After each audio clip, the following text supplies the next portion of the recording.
Students, जैसा कि पहले भी आपको एपोस्ट्रोफीज के विषय में जानकारी दी गई थी, आज फिर से रिव्यू करते हैं। तो use of apostrophe to show position यानी कि रिलेशन या संबंध स्थापित करने के लिए, इस पर बल देने के लिए, फोकस करने के लिए हम एपोस्ट्रोफीज का इस्तेमाल करते हैं।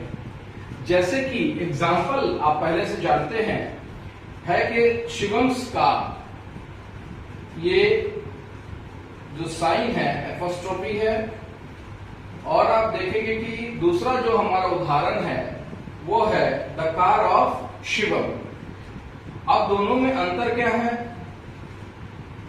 इसका अर्थ ये है कि यहां पे अगर हम फर्स्ट एग्जाम्पल को देखते हैं तो वो फोकस करता है शिवम पे ज्यादा, कार पे कम।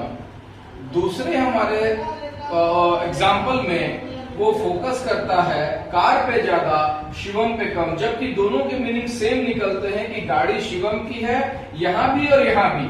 लेकिन चूंकि एपोस्ट्रोफी हमारे एक रिलेशन को, एक पोजीशन को एम्फेटिकली बोलने को दर्शाता है, तो यहाँ शिवम्स कार, शिवम पे ज्यादा फोकस किया, कार पे कम। और सेकंड एग्जांपल में हमारा कार पे फोकस ज्यादा हुआ, शिवम पे कम, जबकि ध्यान दें कि मीनिंग दोनों के सेम ही हैं।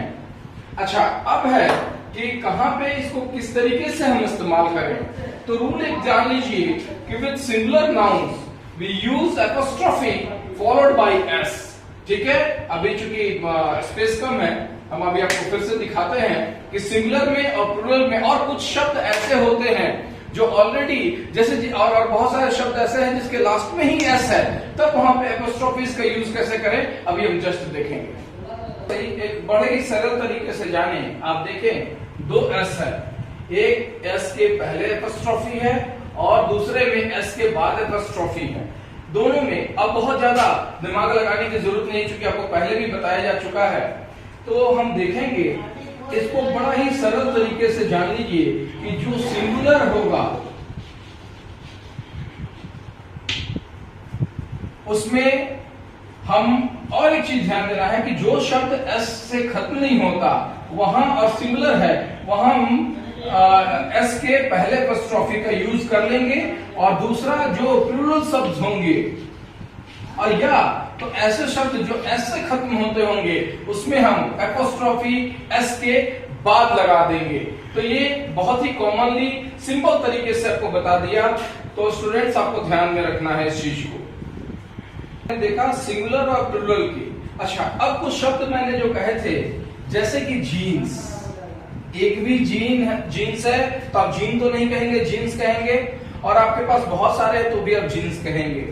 अब देखिए कुछ शब्द इसके अलावा कुछ शब्द ऐसे हैं जिनके सिंगुलर और प्लूरल में उच्चारण में और शब्दों में अंतर हो जाता है, जैसे कि चाइल्ड से चिल्ड्रन और वुमेन से वुमेन। तो वहां पे आपको बहुत ही सरल तरीके से देखना है। आपके पास दो एपोस्ट्रोफीज वाले शब्द हमने लिख के रखे हैं। आप अब बताइए कि आपको पहले ही बता दिया है कि बहुत ज्यादा दिमाग लगाने की आवश्यकता आपको नहीं है। तो जो एस के पहले एपोस्ट्रोफी लगा वो सिंगुलर का है, यानी एक लड़की के लिए मैंने कहा, और जब अगर एस के बाद एपोस्ट्रोफी का यूज किया तो समझिए यहां पे कि बहुत सारी लड़कियों के लिए कहा गया, ये अंडरस्टूड होगा।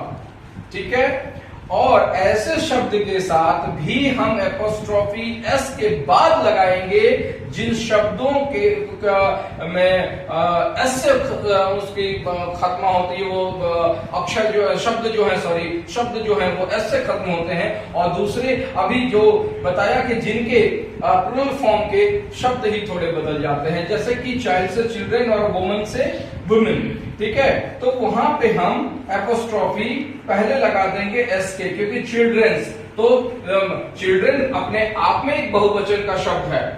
तो अगर हम बच्चों के लिए बात करेंगे कि जैसे कि the school bus is only for childrens, तो अब ये चिल्ड्रंस यानी कि बहुत सारे बच्चों के लिए हमने कहा, तो चूंकि ये चाइल्ड से चिल्ड्रन बना है, ऐसे शब्दों में हम एपोस्ट्रोफी पहले लगा देंगे, बाद में नहीं। और जब प्लूरल फॉर्म में हो तो हम एस के बाद में एपोस्ट्रोफी का यूज करेंगे। ये आपको सिंपल जो आपके लेवल तक क्या है, या मानिए कि लगभग पूरा ही आपका हो चुका है। कोई कंफ्यूजन की जरूरत नहीं है, कोई आवश्यकता नहीं है, आप आराम से अपोस्ट्रोफिस का यूज कर सकते हैं। अगर कोई कंफ्यूजन हो तो कमेंट कर देना, आपको फिर से हम रिव्यू कर देंगे।